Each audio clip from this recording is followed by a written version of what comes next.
Seja bem-vindo à terceira aula do curso Tópicos Avançados em Física. Meu nome é Marco e hoje nós vamos abordar o tema da levitação acústica, ou seja, como utilizar ondas sonoras para levitar objetos. Então aqui nós temos uma imagem de um sistema de levitação acústica onde a gente consegue empregar ondas sonoras para levitar uma pequena esfera. Basicamente, essa aula estará dividida em três partes. Inicialmente, nós faremos uma breve revisão sobre ondas sonoras. Em seguida, nós vamos explicar o princípio de funcionamento de um sistema de levitação acústica. E, por último, que é a melhor parte, nós faremos uma breve demonstração experimental, onde iremos levitar pequenas esferinhas de isopor. Então, vamos começar com a revisão. Aqui nós temos um tubo. Inicialmente, esse tubo está preenchido com ar. O ar está em repouso e no lado esquerdo do tubo nós temos um pistão e esse pistão, a gente pode fazer um movimento tanto para a direita quanto para a esquerda. Esse movimento do pistão vai empurrar as moléculas de ar para frente ou para trás, gerando a nossa onda sonora. Então aqui, quando o meu pistão realiza um movimento para a direita, ele comprime o ar imediatamente à sua frente, isso a gente acaba gerando uma onda que se propaga da esquerda para a direita.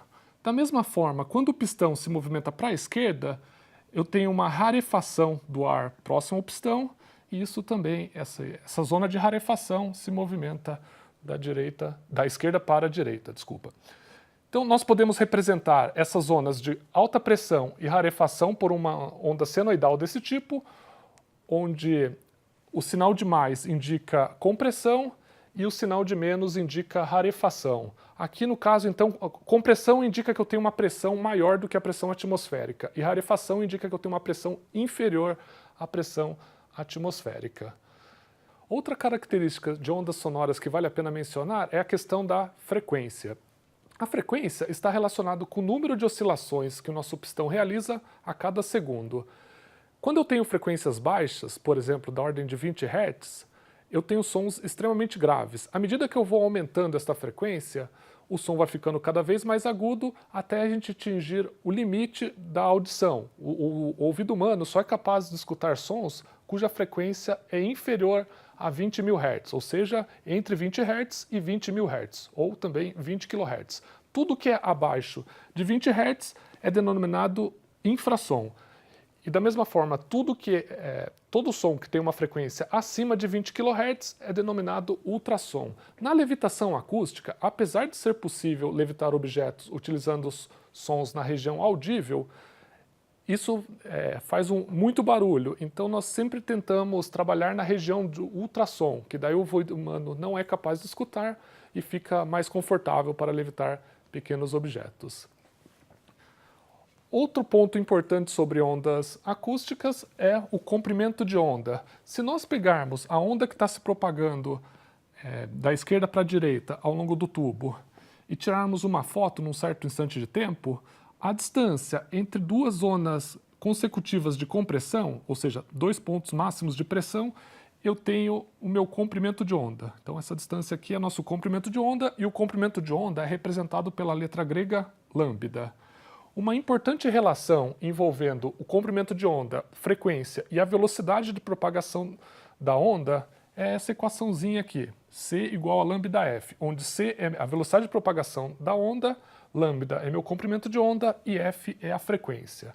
Para o ar, a velocidade de propagação do ar, a velocidade do som no ar, é aproximadamente 340 metros por segundo. E isso não é alterado nem com a frequência nem com o comprimento de onda. Isso significa que se eu aumentar a frequência, o comprimento de onda necessariamente vai diminuir, já que o produto entre lambda e f é igual a uma constante. Legal. Agora que já vimos esses aspectos básicos de ondas, outra coisa que vale a pena mencionar é a diferença entre onda progressiva e onda estacionária. Onda progressiva é uma onda desse tipo, ela tem um sentido de propagação bem definido. Então, nesse caso aqui, eu tenho uma onda que viaja da esquerda para a direita. Então, esse tipo de onda é chamado de onda progressiva. Outro tipo de onda, que eu também posso gerar no interior desse tubo, é chamada de onda estacionária. Essa onda aqui, ela não está se movendo nem para a direita nem para a esquerda, ela está estacionada, e por esse motivo essa onda recebe o nome de onda estacionária. Então aqui como nós fazemos para gerar esse tipo de onda? Aqui nós temos o pistão, que está oscilando para frente e para trás, e do lado direito eu tenho uma parede que vai impedir que a onda saia do tubo. Então aqui no interior desse tubo eu vou ter onda que está sendo refletida nessa parede, quando ela volta para cá ela é refletida novamente, e essa superposição das ondas que vão para a direita e que voltam para a esquerda dá origem a essa onda estacionária. Legal? Uma característica importante, esses pontos aqui onde a pressão não muda, ou seja, a pressão acústica é zero, é chamados de nós de pressão da onda, e a região onde eu tenho máxima variação da pressão são chamados de antinós de pressão da minha onda estacionária.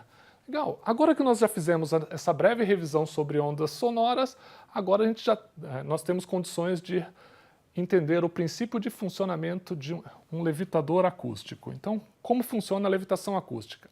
A levitação acústica, ela funciona baseada num fenômeno chamado de força de radiação acústica.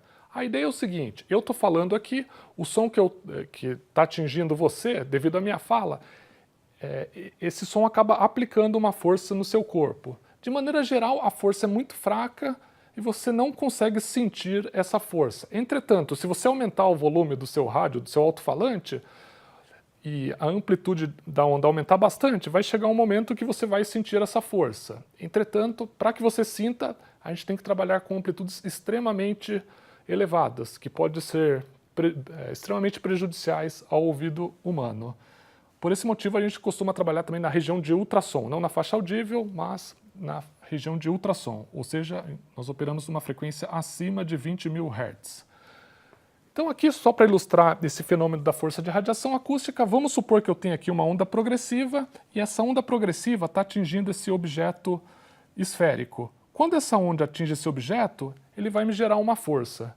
Então a ideia da levitação é utilizar essa força de radiação acústica para contrabalancear a força gravitacional e suspender objetos em ar. A força de radiação acústica ela pode ser gerada não apenas por ondas progressivas, mas também por ondas estacionárias. Então vamos supor a seguinte situação, vamos supor que eu tenha 4 esferinhas, uma aqui, outra ali e outra ali no final da tela, e a pergunta aqui, o que acontece quando eu aplico uma onda estacionária nessas esferas? Quando eu aplico uma onda estacionária, a força de radiação acústica faz com que as nossas esferas sejam empurradas para o nó de pressão da onda. São essas posições. Legal, vamos fazer de novo. Então tá aqui minhas partículas.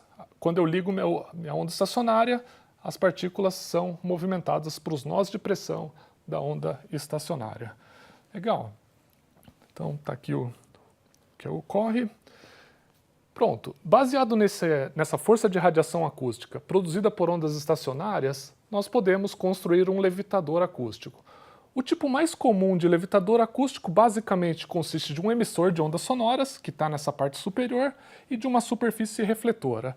Aqui nós temos uma fonte que vai gerar um sinal elétrico, e quando aplicarmos esse sinal elétrico no emissor, a sua superfície vai vibrar, emitindo a onda sonora. Vamos supor aqui que o nosso emissor ele emita um sinal numa frequência F.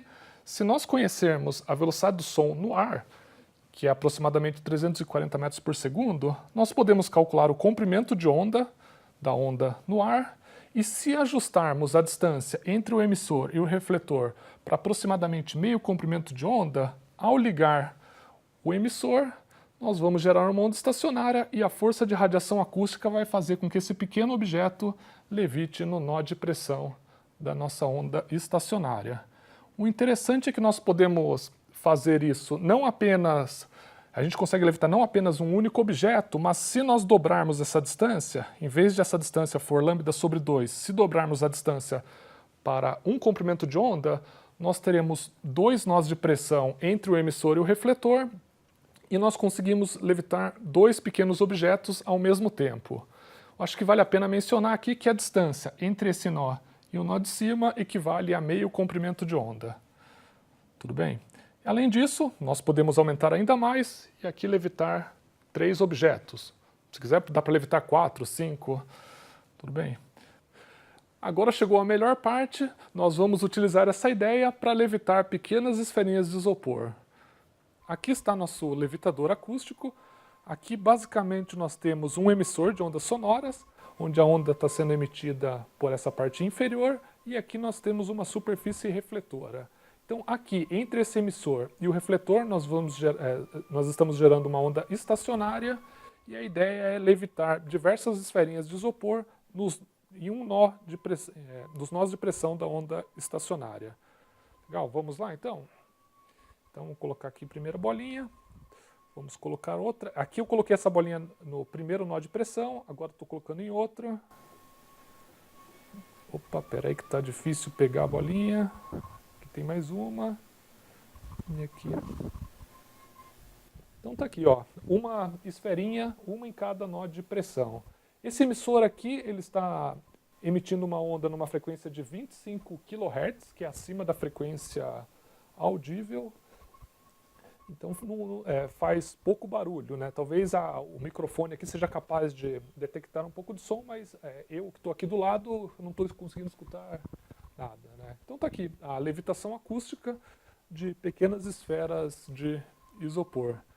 Esse foi o experimento de levitação acústica. Levitamos 4 esferinhas de isopor, um em cada nó de pressão. Espero que tenha gostado e até a próxima aula.